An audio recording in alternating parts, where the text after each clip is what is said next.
This morning we want to look at our text.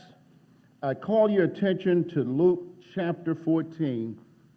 We'll begin reading with verse 7. When he noticed how the guests picked the places of honor at the table, he told them this parable. When someone invites you to a wedding feast, do not take the place of honor, for a person more distinguished than you may have been invited. If so, the host who invited both of you will come and say to you, "Give this man your seat." Then, humiliated, you will have to take the least important place. But when you are invited, take the lowest place, so that when your host comes, he will say to you, "Friend, move up to a better place." Then you will be honored in the presence of all your fellow guests. For everyone who exalts himself will be humbled, and he who humbles himself will be exalted. Then Jesus said to his host, "When you give a luncheon or a dinner, do not invite your friends, your brothers or relatives, or your rich neighbors. If you do, they may invite you back, and so you will be repaid. But when you give a banquet, invite the poor, the crippled, the lame, the blind, and you will be blessed. Although they cannot repay you, you will be repaid at the resurrection of the righteous." This ends our reading. May the Lord bless the reader, the reading, and the hearers of his word. Let the church say, let the church say again. Amen. Today, I want to go in a place that I think is very important for us as a congregation. How many of you watch the judge shows on television? You know, where the judge is doing all of these things. Anybody here watch those shows? Anybody here going to admit it? I think that Judge Judy is probably the most popular judge of them all. Am I right? Yes. So we'll refer to her as JJ, Judge Judy, okay? For us today, we want to focus on JJ, Judge Jesus. You got it? Judge Jesus. We don't think much about Jesus as a judge. Many say that they want Christianity to be a religion of love, not a religion of judgment and condemnation. They claim that Jesus is all-affirming and totally accepting, never judging. In this Sunday's reading, Luke takes us to a dinner time gathering at a Pharisee's home. And the Pharisees were the religious leaders of that time, biblically, educationally, knowledgeable, and all of these things was claimed by the Pharisees. But when they invited Jesus to this particular dinner, they must have wanted to be punished. They must have wanted to be punished because they invited Jesus to this meeting. They invited Jesus to this meal not as a teacher, one who is in the educational setting. They invited Jesus to this meal not because he was religious. They invited Jesus to this meal to share food with them. Here we see in this text, Jesus is a guest. Judge Jesus. sitting at the table. Yet no sooner has the dinner begun that Jesus launches into a series of parables and teachings that judge both the behavior of the guest and host. Jesus the guest becomes Jesus the judge. He therefore showed that his kingdom is considered to be their exception for God's realm. Israel expects that when the Messiah appears, the Messiah would spread a great banquet table and invite all to the feast, to God's table. Perhaps the dinner that we're looking at today at this table, here we find that the Pharisees may have been trying to trap Jesus. And so they invited him. And then in the first portion of this reading that we did not read, the first 6 verses, they invited an individual with dropsies. And so they was watching Jesus to see what he would do. Here he has been invited to this dinner. Think about it, here he's in the home of a prominent Pharisee. And now this man has dropsies. And so Jesus heals the man on the Sabbath. And of course, for the Pharisees, you were not supposed to do that. That was, as we would say in elementary school, that was a no-no. But he did it, even though it was a no-no. And so Jesus healed him. And so they looked at Jesus, and Jesus asked him the question, if your son or an oxen fall into a well on a Sabbath day, would you help them? Or would you leave them? And of course, they were silent, didn't have anything to say. But you see, when you think about sharing a meal, and Dee, thank you for bringing us together to share a meal. When you share a meal, it is an important part of the Jewish life. And it became an important part of the church life. When we share a meal together, it is something about being together and eating together with other believers.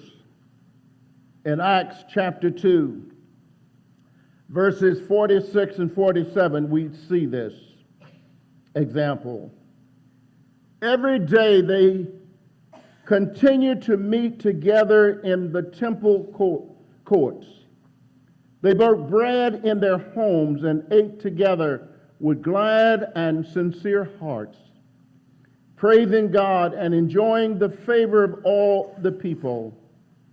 And the Lord added to their number daily those who were being saved. So you see it very early in the church, they were sharing a meal. And so here we have an opportunity. We are now at post-COVID, so we have a chance to come together. Something happens around that table. And yes, even for those who will be camping out, something will happen around your camp out. Something will happen in your presence and in your midst. However, when Jesus was a guest at a Sabbath meal, he saw something that grieved his heart. And Jesus spoke about this. Judge Jesus. He spoke about ignoring the poor, the needy. He spoke about the seat of honor. He spoke about the seat of honor. It's where you are seated. All of us who came in here this morning, we probably came in feeling important. How did you select the place where you are seated? Some of you ended up in the same place that you normally sit.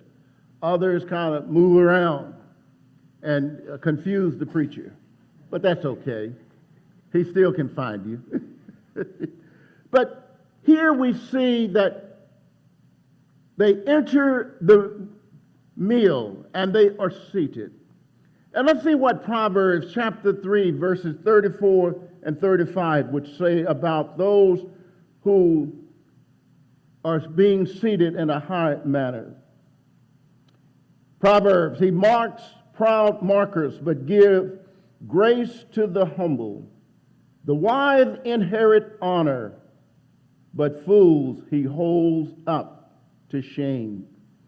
So you see what happened when you think you're important? A lot of people, I don't know, maybe you don't see it or experience it, but there are a lot of people who feel that they are important. But you know what? All of us are a speck in time, and we're passing on. Am I right? And here Jesus is addressing this. It's more important to focus on the cross than try to see or to be what you think you ought to be. James chapter 4, verse 6 says, "But he gives us more grace. That is why Scripture says, God opposes the proud, but gives grace to the humble." He gives his grace. The thrust of Christ here with the host. Do not just invite only those that you are familiar with, or your friends, or your neighbors, but invite all, because Jesus is the judge. So we see Jesus sitting in this as the judge, and he's focusing on this setting. And as we read this setting, it focuses on it for us as well. Note that Jesus is an invited guest to someone else's home, but he turned the table on them. Therefore, since we are judged by Jesus, let us consider some elements that will say to us, as John chapter 3, verse 30 would say, "He must increase, but I must decrease." He must increase, and I must decrease. What does that mean? That means that Jesus becomes more important in my life and in every situation I'm in than me. It is important that I must decrease and allow him to increase. When he is more present in my heart and in all situations that I'm involved in, then I must decrease and allow him the privilege. Now we want to lift three things out of this text this morning. The first one comes from verse 8, Luke chapter 14, verse 8. When someone invites you to a wedding feast, do not take the place of honor, for a person more distinguished than you may have been invited. For me, I believe this morning that an invitation is very important because someone is thinking about you. They think so much of you that they have invited you to this event or to this activity. When they invite you, you are to come. And there is an invitation for us as believers. There is an invitation for us. Revelation chapter 22, verse 17. The Spirit and the bride says, "Come." And let him who hears say, "Come." Whoever is thirsty, let him come. And whoever wishes, let him take the free gift of the water of life. Here is an invitation for us to come. This invitation is extended to the world. This invitation is extended to every household. This invitation is extended to every individual. You must come. When you come, you must hear the words. If you are thirsty, come. He will give you a drink of water. He said, "Come." The invitation is extended. The Holy Spirit join with the bride, the church, in extending an invitation to all who heed. Those who hear are encouraged to respond and also extend the invitation to others. The wonderful promise is given that all those who are thirsty may come and will receive God's free gift. This is the wonderful invitation extended to every generation up to the coming of this generation. It is extended. Well, let's just think about that for a few minutes. Think about our great-grandparents. That invitation was extended to them. And not only our great-grandparents, but it was extended to our grandparents. And then it was extended to our parents. And now it is extended to us. It is up to us to say, yes, I accept this invitation. It is up to us to say, yes, I will obey. And I will honor this invitation. Because this invitation is inviting us to a new life, to a new world. A world that is filled with joy and happiness. I know a lot of times we like to sing and we like to talk about it and preach about when we get to the other side. But on this side, there is peace. How do you know when Christ is speaking to you? How do you know that God is dwelling in your midst? When there is an inner peace and you can feel the presence of God. When you hear God's voice, do you respond? Point number 2 we want to make. Verse 11, humility. For everyone who exalts himself will be humbled, and he who humbles himself will be exalted. This recalls Jesus' earlier statement that those who are last will be first, and those who are first will be last. As recorded in Luke chapter 13, verse 30. Indeed, there are those who are last and who will be first, and the first who will be last. Humble yourselves. Have you ever met a person in their life who think they are always right? Have anybody ever met a person like that? They think they're the best thing since sliced bread. How important they feel, and they want everybody else to know that they feel that way.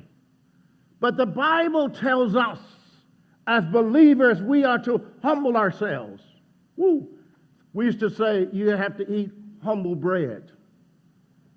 The mere droppings are the crumbs. But he that is last shall be first, and he that is first shall be last. Something is going on here. Jesus is saying to those present and to us, look at yourself. Don't think more of yourself than you ought to. If you play a game, well, let me pick on me. I won't pick on anybody else. I love to play dominoes. And there is a deacon in Horton First Baptist who accidentally and beat me.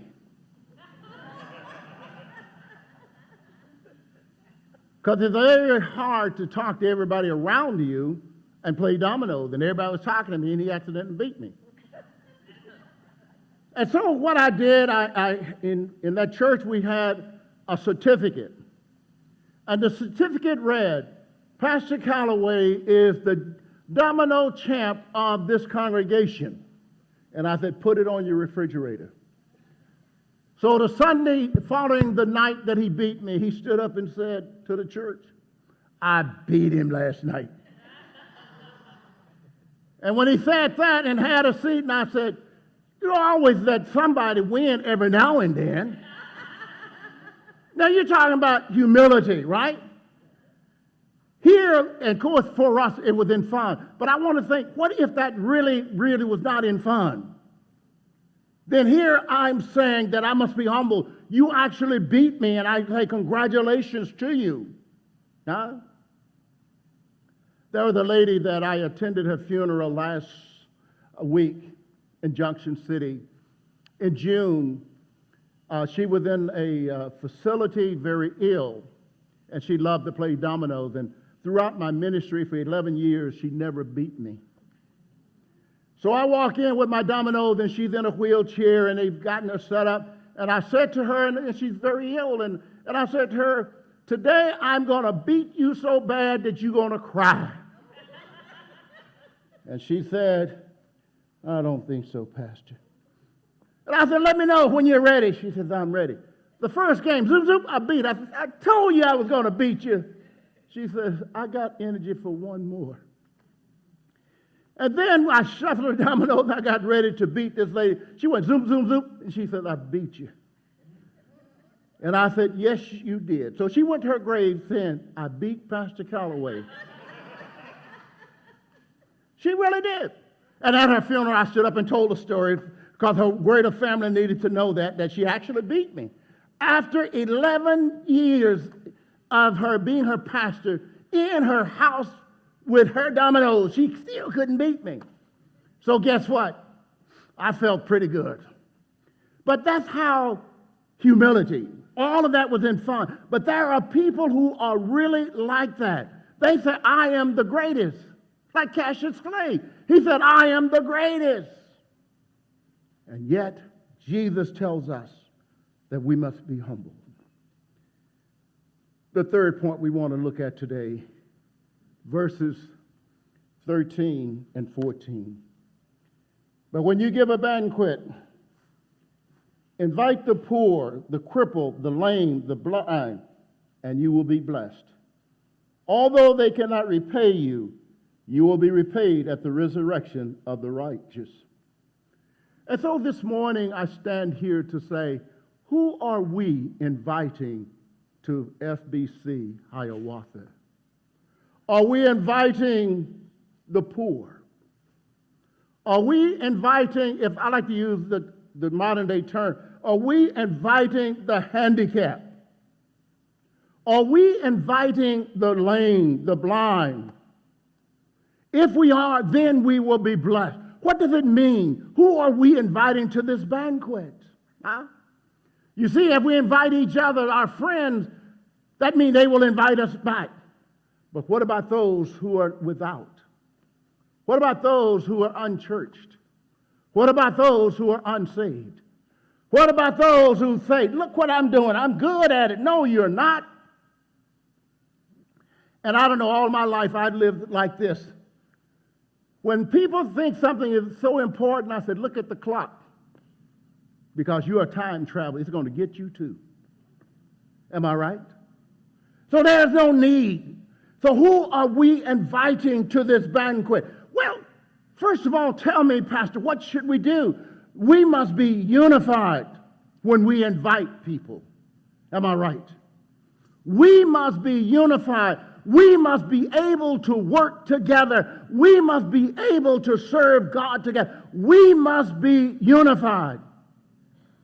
David, if we're not unified, then who can we invite to this banquet? Because you and I are squabbling, huh? We're trying to get on top of each other. We're like a bunch of crabs in a barrel. One try to get out, the other pull him down. No. Who are we inviting to this banquet? We must be united in this congregation. This congregation is in a season right now. Ooh.